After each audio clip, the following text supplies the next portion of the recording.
ಕರ್ನಾಟಕ ಗೌರ್ಮೆಂಟಿಂದ ಒಂದು minimum price ಅಂದರೆ ಇಷ್ಟು ಕಡಿತ ಬೆಲೆನ ಇಡಲೇಬೇಕು ಅಂತ ಹೇಳಿ ಒಂದು ಡಿಸ್ಕಷನ್ ನಡೀತಾ ಇದೆ ಅಂತ ಹೇಳ್ತಾ ಇದ್ದಾರೆ. ಅದ್ರ ಬಗ್ಗೆ ನಿಮ್ಗೇನಾದ್ರು ಮಾಹಿತಿ ಇದೆಯಾ? ಈ 16 ಎಕರೆಗಳು ನೀವು ಪ್ರತಿ ವರ್ಷ ಟೊಮೆಟೊ ಬೆಳೀತಿದ್ದೀರಾ. ಟೊಮೆಟೊ ಬೆಳೀತಾ ಇರೋದ್ರಲ್ಲಿ ನಿಮ್ಗಾಗಿರೋ ಲಾಭ ನಷ್ಟಗಳ ಬಗ್ಗೆ ಒಂದು ಸ್ವಲ್ಪ ತಿಳಿಸ್ಕೊಡಿ. ರೈತರಿಗೆ ಈಗ ರೇಟು ಈಗ ಮೇಲೆ ಕೆಳಗೆ ಆಗ್ತಾ ಇರೋದು ಎಲ್ಲ ಸಲುವಾಗಿ ನೀವೇನು ಹೇಳ್ತೀರಾ? ನಮಸ್ಕಾರ ಎಲ್ಲ ರೈತ ಬಾಂಧವರಿಗೂ KNN ಮಂಡಿ ಚಾನೆಲ್ಗೆ ಸ್ವಾಗತ.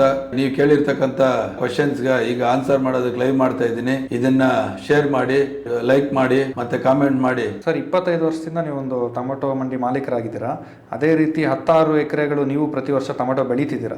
ಸೊ ನೀವು ಅಳವಡಿಸ್ಕೊಂಡಿರುವಂತಹ ಕೆಲವೊಂದು ಸಲಹೆಗಳನ್ನ ರೈತರಿಗೆ ತಿಳಿಸ್ಕೊಡಿ. ನಾವು ಸಹಜವಾಗಿ ವರ್ಷಕ್ಕೆ ಒಂದೇ ಬೆಳೆನೇ ಬೆಳೆಯೋದು. ನಾವು ಒಂದು ಸ್ವಲ್ಪ ಕೆರೆ ಮಣ್ಣು ಓಡಿಸ್ಕೊಂತೀರಿ, ಜೊತೆಗೆ ತಿಪ್ಪ ಕೊಟ್ಟಿಗೆ ಗೊಬ್ಬರ ಯಥೇಚ್ಛವಾಗಿ ಹಾಕ್ತಿರಿ.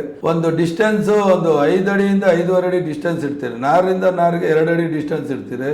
ಒಂದು ಒಳ್ಳೆ ಕ್ವಾಲಿಟಿ ಪೇಪರ್ ಹಾಕ್ತಿರಿ, ಅಂದ್ರೆ ಸಿಲ್ವರ್ ಕಲರ್ ಪೇಪರ್ನ ಹಾಕ್ತಿರಿ, ಮಲ್ಚಿಂಗ್ ಪೇಪರ್ ಅಂತೀರಿ, ಪೇಪರ್ ಹಾಕ್ತಿರಿ. ಹಾಕಿ ನಾವು ಡ್ರಿಪ್ ಗೊಬ್ಬರ ಕೊಡೋದಿಲ್ಲ. ಸಹಜವಾಗಿ ನಾವು ಮೂಟೆ ಗೊಬ್ಬರನ ಬೇಕು ಅನಿಸಿದಾಗ ಸ್ವಲ್ಪ ಸ್ವಲ್ಪ ಕೊಟ್ಕೊಂತೀರಿ, ಪಕ್ಕದಲ್ಲಿ ಓಲ್ ಹಾಕೊಂಡು ಅದಕ್ಕೆ ನೀರು ಬಿಟ್ಕೊಂಡು ಕೊಟ್ಕೊಂತೀರಿ. ನಾವು ರೈತರ ಸಲಹೆಯನ್ನು ತಗೊಂತೀರಿ. ಜೊತೆಗೆ ತೋಟಗಾರಿಕೆ ಇಲಾಖೆಯವರು ನಮ್ಮ ಟಚ್ ಅಲ್ಲಿ ಇರೋದ್ರಿಂದ ಅವ್ರು ಬಂದು ಆಗಾಗ ಇಂಥದ್ದು ಸ್ಪ್ರೇ ಮಾಡಬೇಕು ಅಂತ ಒಂದು 4 ದಿವಸದಿಂದ 8 ದಿವಸ 10 ದಿವಸ ಅಲ್ಲಿ ಒಂದು ಸರಿ ಔಷಧಿ ಹೊಡಿಬೇಕು. ರೈತರಿಗೆ ಏನಾಗಿದೆ ಅಂದ್ರೆ ಏನೋ ರೋಗ ಬಂದ್ಬಿಡ್ತೈತೆ 3 ದಿವಸಕ್ಕೆ 2 ದಿವಸಕ್ಕೆ ಪಾಪ ಗಾಬರಿಯಿಂದ ಔಷಧಿಗಳು ಹೊಡಿತಾರೆ, ಹಾಳು ಮಾಡ್ಕೊಳ್ತಾರೆ. ಹಂಗಾಗೋದು ಬೇಡ.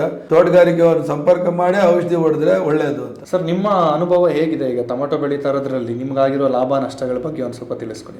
ನಮಗೆ ಸಹಜವಾಗಿ ನಾನು ನಾಟಿ ಮಾಡಿದಂಥ ಸಂದರ್ಭದಲ್ಲಿ ನನಗೆ ಯಾವತ್ತೂ ನಷ್ಟ ಆಗಿಲ್ಲ. ಬೆಳೆಯಲ್ಲಿ ಸ್ವಲ್ಪ ಏರುಪೇರಾಗಿದೆ. ವೈರಸ್ ಬಂದ ಮೇಲೆ ಬೆಳೆಯಲ್ಲಿ ಏರುಪೇರಾಗಿ ಅಟ್ಲೀಸ್ಟ್ ನಾನು ಹಾಕಿರೋ ಬಂಡವಾಳ ಕೈಗೆ ಬಂದಿದೆ. ಒಂದೊಂದ್ಸರಿ ಲಾಭನೂ ಬಂದಿದೆ. ನಮ್ಗೇನು ಆ ಥರ ನಷ್ಟ ಏನು ಆಗಿರೋದಿಲ್ಲ.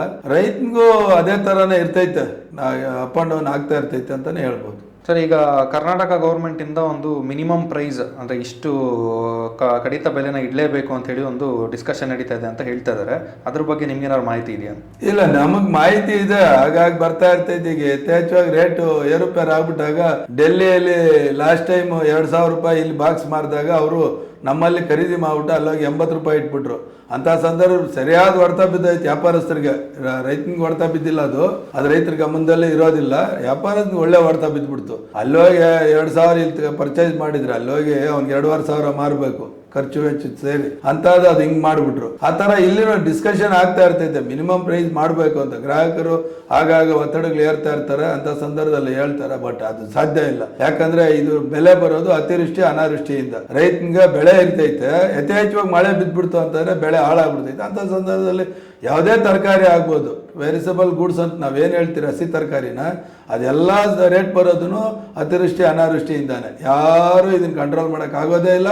ಯಾವ ಸರ್ಕಾರಗಳು ಇದಕ್ಕೇನು ಮಾಡೋಕ್ಕಾಗೋದಿಲ್ಲ. ರೈತರಿಗೆ ಈಗ ರೇಟು ಈಗ ಮೇಲೆ ಕೆಳಗೆ ಆಗ್ತಾ ಇರೋದು ಎಲ್ಲ ಸಲುವಾಗಿ ನೀವೇನು ಹೇಳ್ತೀರಾ ಕೊನೆಯದಾಗಿ? ಇಲ್ಲ, ರೈತರೇನು ಆತಂಕ ಪಡೋದು ಬೇಕಾಗಿಲ್ಲ.